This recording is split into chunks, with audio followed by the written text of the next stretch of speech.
Good morning. We're at Talking Point Live. Coming to you live on Wednesday, October 17th. We're, 3 weeks shy of Election Day That's right. at this point. So as we get down to that wire, things are getting a little bit more critical for us to talk about here. My name, did I introduce myself? No, not yet. Eric Young, and this is Jennifer Kohler. But first, a little bit of context for those of you who might be joining us for the first time. We've been doing this now for this is our fourth year? I think so. Is that yeah, right? I think What does so. that make Easily. it? 8 seasons as we go Okay. along. And the original concept of this was gathering two people who can engage in some level of civil discourse and carry on and talk about certain issues that are out there. Now, we also happen to be media analysts at the same time. We have to be for the classes that we teach. And we're both teachers here in the communication department at Dixie State University, and we're coming to you through the auspices of the Community Education Channel through their production services as well. So that being said, the views and opinions expressed on the show Right. Are strictly our own and ours. subject to change. And subject to change, which has been really interesting over the course of the last 4 years, because the original producer of the show pegged me as the liberal and Jen as the conservative. And as we've gone over so much content over the last 4 years now into our second administration in terms of media analysis, there's I don't know if it's a shift or if it's just a hard, a broadening. fast line, I don't think. Yeah, that applies in all conversations, right? Yeah, and maybe we've let some of you down because you really wanted some clash going on here in our conversation. But I think what really has evolved out of this is what was supposed to.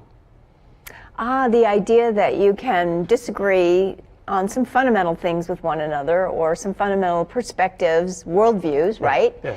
And still agree sometimes on the perception of what truth and reality is, what's good or bad for the country, for example, even though you might have really different points of view on other basic things. And still be friends. Yeah. As Yes. well. Yes. That one thing that we take away from every show is the friendship that we have going on here. So to give you a little bit of context, that's kind of what this talking point is all about. We're coming down to the wire, as I said at the top of the show, as far as Election Day is concerned, and as we've been promoting on the CEC and on our Facebook channel, I want to get into really what this whole Russian meddling means to us as we come into yet another election cycle, this one being the midterms here coming up in November.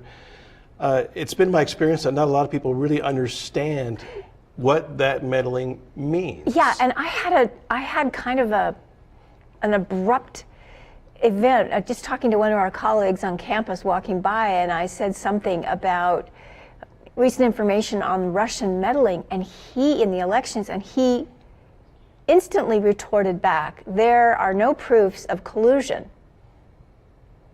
And I thought to myself, well, no, I didn't say anything about collusion. No, I was talking about Russian meddling. That's that and the knee-jerk fact reaction. that it was instantly conflated, Right.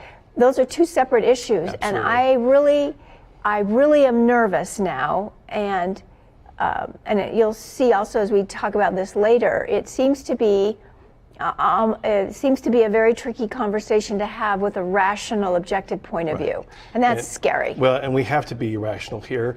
So what I want to do maybe with this is to increase our understanding of what that meddling is, understanding that it's not exclusively Russian meddling. Now, we're not talking about collusion, but there is a question as to whether or not that Russian influence and other influences out there actually impacted the way people voted or impacted the way they didn't vote at all. So there's been a compelling book and an article that accompanies that has recently come out in the New Yorker. Much of my content is taken from that, as well as using that as impetus to go through and review other sources and other sites. I've had a former student also contribute a lot to this. Taylor Grin receives maybe an associate producer's credit on today's show as that goes. He put together a map that shows how different messages affected different cultural constructs within the United States, from the Second Amendment to poverty cities to unemployment to healthcare to And I don't have the map today. Maybe we'll have one. We'll have it for you next week. Maybe to Okay, break that down. that would be even helpful to further. look at it and do a specific. But here's what got me going on this to begin with, in increasing my understanding. So I teach social media. I direct our program in social media studies here, and never have we had anything more poignant and probably more dangerous to look at than how social media is being used to go through and undermine the very idea of democracy. So why is, in this case, disinformation and misinformation, why are those two types of information so dangerous? So let me give you an example of that. All right. And thank you for leading right into that. Okay. By the way, one thing we didn't clarify at the top of the show is Jen and I don't talk about the show before the show. We have done that in the past, and that's kind of taken the wind out of our sails, so to speak. And so this is our conversation, fresh and new, during the show. And so we go through and we research what it is that we want to bring to the table here in terms of our conversation. We have a couple of talking points. We have some talking points maybe that way, but yeah. This is, it's spontaneous in that respect. So Okay. going back to your question. Okay. So during the hearing with Christine Blasey Ford and Rachel Mitchell, who was the Republican designated questioner during Okay. that, I was intrigued by a line of questioning that had to do with how Christine Blasey Ford's attorneys were being paid. And there were 3, maybe 4 questions that kind of hinted to some kind of malfeasance, or it was Democratic money that was going through and bribing or feeding these attorneys. And when she was asked that question, she was clearly not prepared by her attorneys to answer the question. About how they were being compensated? Yes. Okay. Yes, and it caught them all off guard. In fact, if you watch the attorneys' expressions on their faces, they were surprised by the question as well. And so I kind of scratched my head at that. I thought, oh, where is that coming from, right? And I couldn't find it because the Facebook page that was originally put up for that had been mitigated by Facebook, and now I see that it's back up again. The Facebook page is put up. If you have the graphic, go ahead and put that up. The one that says "Hell to Pay." There is the right wing.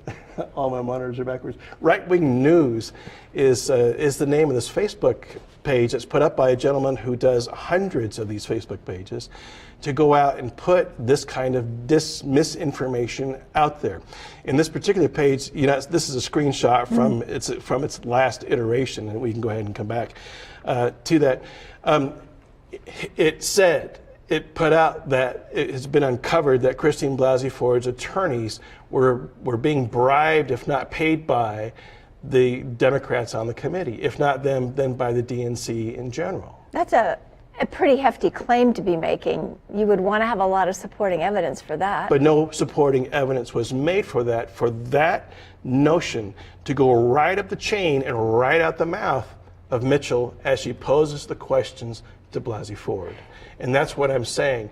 We are taking rumor, we're taking disinformation and mainstreaming that into a discussion, into a questioning of a woman who was defending her story of being sexually assaulted, and this kind of stuff boils up from these sites, from Facebook pages, from different kinds of media that's out there, and so that's why this becomes a dangerous notion in the conversation about democracy. Well, you're linking that web page and that particular effort directly to Mitchell's questioning, and I'm asking myself, well, why are you so sure there's a direct thread and that Mitchell's question is not coming from a lot of other sources? Right, and I understand what you're saying. How do we know that was her sole source? Right. Personally, I haven't been able to find any other impetus, any other indication of that idea, unless that's something that the Republicans just kind of pulled out of thin air. Well, I to go through and question the sources of how they're being compensated. Right. I think there's a lot of people who suspect that, truth or not truth to her allegations, well, that she was being used as a pawn, being manipulated. And speaking about that, we went to the Romney debate last week at the other school up north, close by. That's the one above the Iron Curtain line? Yeah, that one. And we saw Lowry Snow there, who is our representative from Washington County up to the state legislature, and he's an attorney. And he said to my husband, he said, what struck me was in the questioning when they brought up the fact that the committee had offered to fly to California to question her there so she wouldn't have to fly, and it could be of a more private nature. And why hadn't she taken them up on that offer that they made? Right, and she got into the fear of flying, and well, no, that became an issue within the questioning. She said, "Well, I'm afraid of flying." And said, "Well, then why did you go on vacation to this place? And why did you fly here?" No, well, that was the questioning within the hearing. That's not what Lowry was mentioning. Okay. What he mentioned as an attorney is that she looked surprised. Right, she wasn't prepped for that question. She looked like she didn't know that was a real offer. Right. And she he said, looked at her attorney, and what he got out of it was, had that attorney withheld that offer from her, that's how he, as an attorney, responded to her reaction. Right. Was that, had she maybe not known about that offer in a timely way? I can come back to you and say, well, that's not substantiated either. That's just through the perspective of an attorney looking at how a client might not have been prepared for a question that's coming to her. For a question, or even surprised that offer had been made. That the offer had been made. Yeah, so anyway, it feeds into this idea that she was manipulated. Well, that we can believe her, right? In terms of social media, there is all this flotsam that makes it up to the top of the thinking. Okay. And I use that term lightly as far as what's happening on both sides of the aisle in both the Senate and Congress. Flotsam being a polite word for the junk. For the crap that these sites are putting out there. Okay. So there's another one that I have, and this is what I wanted to, it's not just coming from Russia or more recently from Iran. If you go ahead and take my laptop. So what I'm navigating here is a site called USA Really, which is a site actually put together by a Russian, an individual formerly associated with the Internet Research Agency, which is the Russian government's agency that was commissioned to go through and launch all these social media campaigns to provide disinformation out there. So he's a former employee. It's kind of a hiding in plain sight. And you see, so we have a scroll thing going here, big troublemaker, Zuckerberg, a suicide bomber, polygamous cult leader. And what it does is it will build, act, help U.S. regain its global clout. These are stories that go through and polarize and make the United States look like there's an enormous amount of violent crime going on. It's peppered with sports and things of that nature. But it does not, there's nothing truthful about it whatsoever. And honestly, this only gets about 15,000 hits or so. I mean, it's not that popular out there to begin with, but it's an example of domestic content that's being created to go through and put more flotsam into that pool to get it out there. And so the first thing I think we need to understand is that it's not just an attack coming from people that we might think are our enemies. Traditional enemies like the Russian government. Like the Russian government, or like the Iranian government as well. Now, we have new content coming from both sides, from both the fringe left and the fringe right side, that is now trying to do the same. They're following the same kinds of social media models to go through and start making some kind of influence on voters. And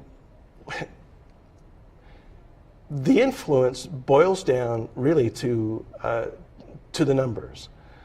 I don't know if are you familiar with the article by Jane Meyer in the New Yorker? Yes. You've read it? Yeah. As a matter of fact, I went through and highlighted certain key talking points or points that she made in the article. Okay. And one of the things that comes up for me is this idea that you're talking about the influence, right, and the numbers. There was some analysis of 3 key states. Right. Is that kind of where you were going with that number? With that, okay, yeah. 3 key states. What does that mean there? Right. So we know the outcome of the election, obviously. Right. And the number one consistent pushback that the Trump administration has had since the day he was elected is the legitimacy of the election itself. We're in a pickle here because the Republican-controlled Congress is reluctant, she makes the claim, Reluctant. Jane Meyer does, reluctant to launch a full-bodied investigation into the meddling because they're afraid that if they do, the answer might come back, that's how we got President Trump. Right. And that would undermine his election. So now Dr. Jameson's reporting on this, her forensics investigation into this, is looking now that it's even more likely than ever before that that's the case, that we have illegitimately elected the highest offices in the United States. Well, you know, if you want to skip to the end, the conclusion she draws is, right, even if you could prove collusion, unless short of tampering with the polls, right, it's okay, it's not okay, but tampering with our mind as a voter is different than tampering with the machinery of the voting. Absolutely. And so I think she says, and correct me if I'm wrong, at the end, even if we can prove tampering with our minds, that doesn't delegitimize the results to the point where you would then say he's not the president. Okay, it has to be the machinery and not the minds. And not the mind, because you can't prove that. But what she's getting into is something. Plus, we have to be responsible ourselves for our minds. True, right? But that's we can't that's palm the it issue. off on being unwitting dupes and just say, "Oh well, it doesn't count," because I got played. Well, we have some unwitting dupes, Jennifer. We do, but you can't say because we got played by the Russians that we have to redo the election. No. You can't go that far. And well, see, there's no precedent to this to begin with. So from a legal standpoint, if that were ever declared as in terms of the legitimacy of Trump being elected, we have no grounds upon which to act. What do we do? What happens? And so it's a moot point, and I really don't want to spend a whole lot of time on that. Except going forward, it matters. Well, not allowing this to ever happen again. Exactly. Is That's what matters. why we're going to talk about it. What's the solution to that? And that might be for next week's show, because I think we're going to be kind of crunched here in terms of time. What I want to get into, you talked about the 3 states, and correct me if I'm wrong, it was New Hampshire, Pennsylvania, and Michigan. Okay. I thought Wisconsin was in there. Wisconsin. Right. Not New Hampshire, it was Wisconsin. Yes. Pennsylvania and Michigan. Yes. The 3 states. Collectively, 80,000 votes, okay, is what swung the Electoral College vote for Trump to win the election. From those 3 states collectively. And were those the third-party votes they're talking about that Clinton just did not get and Trump didn't get either, but they were third-party votes? They were third-party votes. Because we did a massive third-party vote in Utah, remember? Right, we did, yeah. Like almost a... Yeah. The point being is that's an excruciatingly narrow margin. If you look at the popular vote, as far as Clinton winning the popular election, the margin there is in the millions, it's kind of as crazy. opposed to just tens of thousands of votes.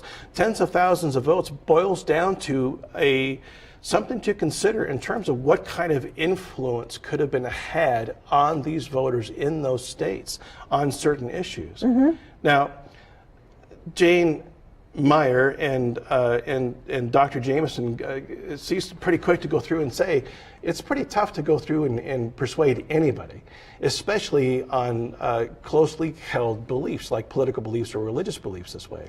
However, for those who are undecided, they become more of that psychographic target to go through and make sure that they don't vote, that they don't get out to the polls. Right, so they either don't vote or they vote for this third-party alternative that they don't hate. Or they vote, they think that their vote counts, but they have been convinced to vote via Twitter, Facebook, online, where in fact that's not the case. If anybody tries to convince you to vote online... No, serious voting online?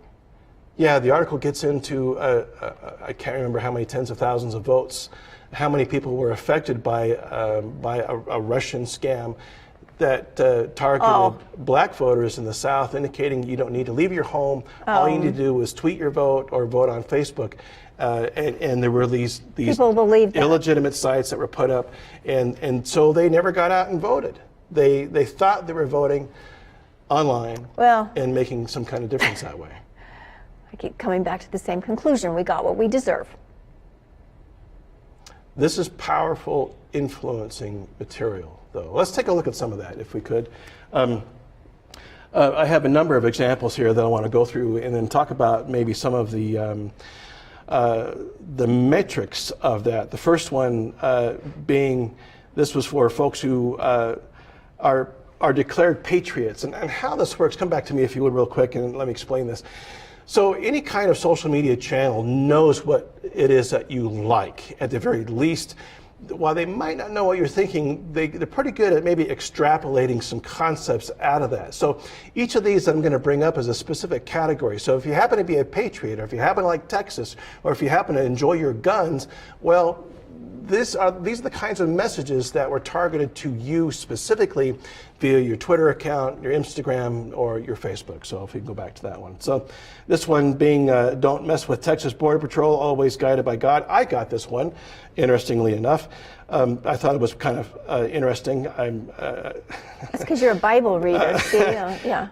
There were a little over 3,000 impressions with this one, 808 clicks, so not a whole lot there, but the interest is targeted on that was independence and patriotism. Those of you who were Bernie Sanders voters might have been influenced by this particular ad. We'll just go through these one by one. You don't have to come back to me every time that way. Who's going through and pointing out that the Clinton Foundation is the problem. Only 2,000 impressions on this and 222 clicks. Next is the Texas and get ready to secede from the Union. Do you see how specialized this becomes? Okay, but these are mobilized groups of individuals who are going to show up to the polls one way or the other, or maybe we can just get them to stay home and not get out to the polls to begin with. Over 16,000 impressions on that. And what I mean by impressions is that that's that many people who saw it and who then turned around and shared it organically or created a post based on that organically and put that out there. Which you can measure, okay. Ferguson, Missouri is up next there. This is a Black Matters. This is a community page that was put up going through and capitalizing off of the tragedy that had happened there. Over 783,000 different impressions going on with that one. That was pretty popular. Next is if you happen to be a New Yorker and you didn't like Trump, or if you happen to be a New Yorker and you didn't like Hillary. Both sides of the aisle were played here, and this comes to getting people to not get out and vote, getting them to just stay home and not bother with it. Both of these had the interesting that the Not My President one with Trump had the fewest impressions of any of these at only 188 of them, only 26 clicks going on with that. I can go on. Muslims of America is up next. A number of clicks on that one. This was a sponsored Facebook page. Coming up after that one is, again, someone who supports veterans. I'm trying to get down to one of my favorite ones. They even targeted the LGBTQ community as well. What's interesting about this one is it's an event. It's an event to go through and protest the Westboro Baptist Church, who is protesting anything that's going on in terms of patriotism or LGBTQ issues, whatever. So here is a scheduled event for people to come out and protest against the Westboro Baptist Church. People show up to this. They have no idea who's organized it because some knucklehead in Russia working for the Internet Research Agency is going through and putting this kind of crap together with that. So there's a physical reaction separate from voting or not voting. It's not just a matter of clicking it and sharing it. It's a matter of showing up and thinking that you're making some kind of a difference out there and mobilizing individuals. If you happen to be a Southern conservative, join Florida Trump rallies, which has certainly been successful. This isn't from the Trump campaign, as much as we might like to maybe think that's the case. It's not. Here's my favorite one from the Christian conservative.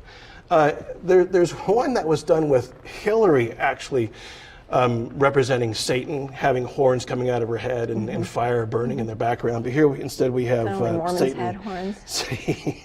Satan himself. Sorry. And Satan said, "If I win, Clinton wins," and Jesus says, "Not if I can help it." This didn't get a whole lot of. It turned into a meme, and it was spread as a meme from that point on as it went out. So even though something in an individual case might not get a lot of legs, it can spawn something else that then filters out and filters out. It's like pollution, really. It is. Yeah. It is. Yeah. In fact, that's the term that was used within the article. To go The through mayor and, was using, yeah, okay. to describe that as well. Let me plow through the rest of these here. Civil rights, I think, is up next. We can get into anybody who's opposed to Muslim immigration. There's the campaign going on there if you happen to be a Second Amendment NRA supporter. So you can see the breadth of these here. Here's one from the page, Being Patriotic, that's capitalizing on the Blue Lives Matter movement there in contrast to the Black Lives Matter. So to clarify for me and maybe some other watchers, listeners, so are these all proven Russian plants, or are some of these generated by Americans? No, so these are all evidence from the investigative committees. The Senate one, probably. Right, investigation. Okay. These are all from the Russians agency, their Okay. Internet Research Agency. Okay. And this is just the tip of the iceberg. To give you an idea of how pervasive these can become, there were 6 designated Twitter accounts, only 6 that they discovered. And yet, when this kind of media went out on Twitter, it proliferated to over 350 million different accounts. So that's people taking that content and then retweeting it, putting it out there. Maybe it's worse than pollution. It's like a pandemic. It's like I think it is a pandemic. I think this is the single greatest threat that we've had to the democratic process in the United States. So the question is, maybe not, does it delegitimize the election process? I think it does have an effect on that. But the question is, how do we keep this from happening in 3 weeks? What do we do along those lines? Well, okay, obviously you and I believe one of the things we do is draw attention to it, awareness of its existence. So knowledge is power. So if we are armed with the knowledge that it's going on, then we can mentally defend ourselves against its, it's like a vaccination. What do you do with people though who resist that notion of knowledge? Because I've been subject to this here this semester, in that, well, why are all professors these elitist liberals? So there's this concept that, well, if you happen to be teaching or involved in higher education, then by default you must be a liberal. Well, the answer to that question is, well, a lot of these individuals research, they ask critical questions, they try to get out there. And that becomes couched in a notion of them becoming then elitists. Well, I know a lot more. I've done the research. I've done the critical thinking. And that's the reason why it's pulled me from the right more to the center, more to the progressive, or maybe over to the left side of things. And people go, well, if that's the case, then I don't want to know anymore. How do we get beyond that? Because I want to stay where I am. Because I am firmly convinced that what I believe is the truth. Well, you're going to find some people that are going to go that route for sure. In my own case, I would say the more knowledge I get, the more skeptical I am. Okay. I used to be very trusting, and I'm still pretty trusting, right? But I'm much more skeptical and less trusting than I started out being. So, especially of authority, especially of information. And I think the media, the focus on the media right now is not 100% negative. I think it does behoove us to vet our media and to be critical thinking about our media and to hold our media to account. And that's what we'll come back to perhaps next week as we maybe come up with a few more ideas on how to be better vetted voter. The media is responsible, not only people who are uninformed or people who don't care to be informed, but the media is just as responsible for this morass or this threat to the democratic process than the Russians are. And we'll talk more about that as we get back together on Talking Point Live next week. So if you haven't read the Jane Mayer article in the New Yorker, take a look. And I posted a number of different articles up on our Facebook page, facebook.com/talkingpointlive, for you to maybe go through and do a little bit of homework. I'll have that map for you next week as well. Also on a line, if you haven't registered to vote yet in Utah, there's a link to be able to go through and register as a Utah voter. We're getting pretty close to that deadline to vote by mail, so make sure you get on there and at least get registered so you can show up at the polls. Okay? Good. All right. Thanks, Jan. Thank you. We'll see you next week. Thanks for joining us.